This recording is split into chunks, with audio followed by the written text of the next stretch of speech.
We have an altar and altars, but are different meaning. What is the meaning of altar? Altar is a place of communication. Altar is a platform where Christians com- have communication with God. But altars is the meaning of worst weapon from God and evil against the children of God. Any children of God, any Christian must have an altar, must lay an altar, because anything that we are facing in this life is from an altar. Enemy cannot fight you without an altar. Any battle, any war we are facing now is coming from an altar. Enemy will go to their altar and they plan evil against you and project evil against you and send it to you. And as a Christian, if you don't have an altar, the things that enemy are doing will be penetrating into you. So it's good to have an altar.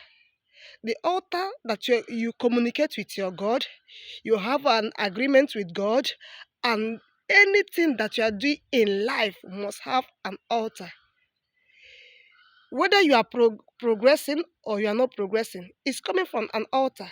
So if you lay an altar, if you see somebody that is moving, going far, establishing something, you know that that person is have an altar. So any Christian in this life must have an altar of communication with you and your God. If you don't have any altar in your house, your name is sorry. So try in this year 2025 to lay an altar that you will stand and fight enemy and fight any battle that is coming to you. When you start in your altar, you will win them. But if you don't have any altar, anything that enemy have been doing, you say that God is not answering your prayer. God is answering.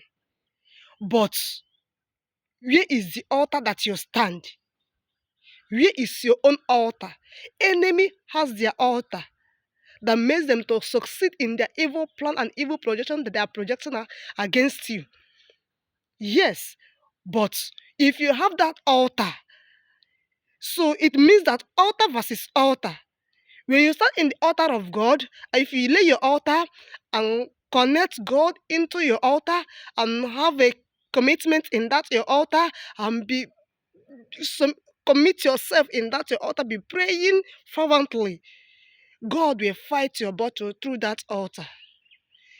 May you not be, may the enemy will not celebrate any victory upon you, but you will celebrate victory upon your enemy through your altar. In Jesus' mighty name, amen.